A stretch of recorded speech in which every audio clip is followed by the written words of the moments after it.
So I was mowing grass the other day, and I saw this homeowner. He had his weed eater out, and he was fumbling around with the trimmer line. It was all a big rat's nest on the end, and we've all been there, man. And he took his weed eater, and I kid you not, he threw the thing. He threw it across his yard, and he was so mad at just trying to get the trimmer respooled. And I laugh, but I also empathize with him because I have been there. Whenever you're first starting out, like you don't know how to do it efficiently. Now, a lot of lawn care and landscapers, obviously, this is what they do. They know how to do this. But also, a lot of lawn care and landscaping guys are just getting started, and they don't really know this either. So my hope in sharing this video was I want to just show you how easy it is to change your trimmer line out, and people overcomplicate this. So whether you are a landscaper who just needs a little bit of guidance on this, maybe you're new, need some help, no shame here. This is the no judgment zone. I'm strictly here to help you guys out. Or if you're a homeowner who is fed up and tired of dealing with weed eater issues, I'm gonna steer you down the right path, because I tell you what, this work is hard enough. And if you're out there getting aggravated with the equipment that you're using, it just makes it that much harder, okay? So the first thing I would say is there's a lot of different weed eaters on the market, but the speed feed head is what you're going to want, okay? Whether you use Echo or Steel or another brand, that head is pretty much interchangeable on most weed eaters. So I would say if you're using something that's like a baseline, like Homeowner, like even less than this Echo 220, I would say that you need to change over to this head. It's cheap. You can get it at Home Depot for like 30 bucks. And I tell you, the amount of trouble it saves you it's insane. So if you're running Echo, it already comes stock on the Echo equipment. If you have Steel, you can switch this over and get the speed feed head for Steel.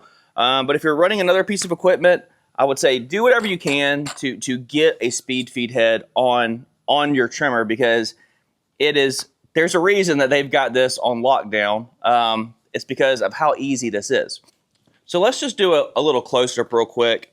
And this head right here, you can see, you can take this thing apart, all right? And this head, it does not have to be taken apart to put your trimmer line on. But let's just go ahead and do that real quick, just to kind of show a scenario where you have ran out of trimmer line, okay? So this whole piece comes out, and you'll see people, they'll take the spring out, and then they'll take all this out, and then it's just, you're like, what do I do with this? And then it's just a big mess.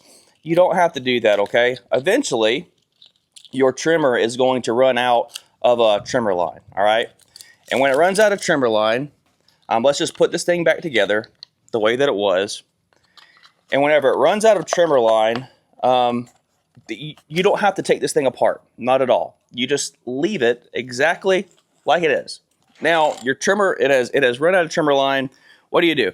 Well, lawn care professionals, what we do is we walk around with string in our pocket. It's pre-cut to the length that we need for the trimmer. So if you're using a speed feed head, just a little tip for you, is about 3 arm lengths. So if you're pulling it off a spool, then 1, 2, 3 big ones. If you're like a tiny little lady or something, you might need 4. If you got like a massive wingspan, you're like some dude like play basketball, maybe like 2.5. But for the average person, 3 really good arm lengths is good to pre-cut your string. So this might not be quite as important for homeowners, because for y'all it's not a big deal if you run out of string. For landscape professionals, if we're like on the other side of a commercial property and we run out of string, I'll tell you, if my guys run out of string on the other side of a property and they don't have string in their pocket, or they don't have string attached to the weed eater, I'm not very happy if it takes them 10 minutes to walk back to the truck, re-spool it, walk back to where their trimmer is. So it's very important, if you are a landscape professional or lawn care guy, keep extra pre-cut string in your pocket. And if you're a homeowner who has a big property, I would say same thing. It's very frustrating to have to walk back to the shop to get pre-cut string. So I would say, all right, you have your string pre-cut, and what you're going to do is you're just going to unwind it. And here's how easy this is. And again, it's we overcomplicate this. People that want to take this whole thing apart, you don't have to do that. Here it is. you literally turn this hole. There's a hole right here.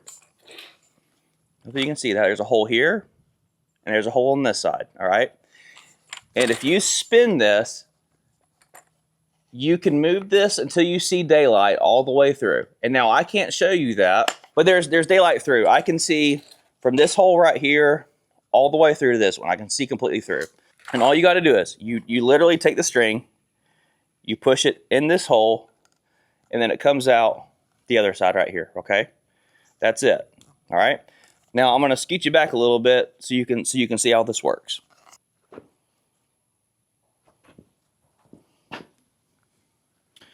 So again, you have the string coming out each side, and what you want is you want equal lengths of the string on each side.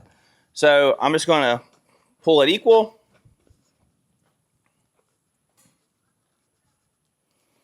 So now we have an equal amount of string. Now look how easy this is. Take your right hand, put it on top, left hand on the bottom, then roll your right hand forward.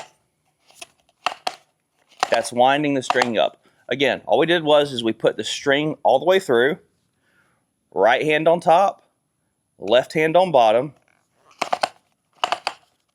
roll the right hand forward.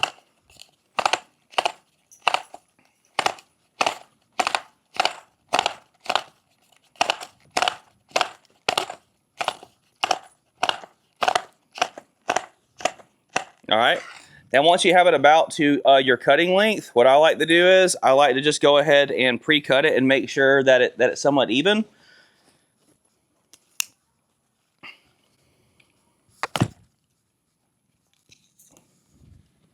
And that is it. That's all it takes to get this strung up. The most important thing about this is do not take this apart. There's on a speed feed head, there is no reason to take this apart, okay? All you got to do is get these holes lined up to where you can see daylight through, slide your string through, get equal amounts of string on each side of the head, right hand on top, left hand on the bottom, roll the right hand forward. That homeowner throwing that weed eater across the yard had me in tears the other day. And I said, you know what? Some things that just seem intuitive to lawn care guys and people who do it all the time are just not that intuitive. And I figured this video might be helpful for somebody who's struggling with restringing a weed eater. If it was, give this video a like, a thumbs up, and I would appreciate a comment. You guys take care. I'll see you in the next one.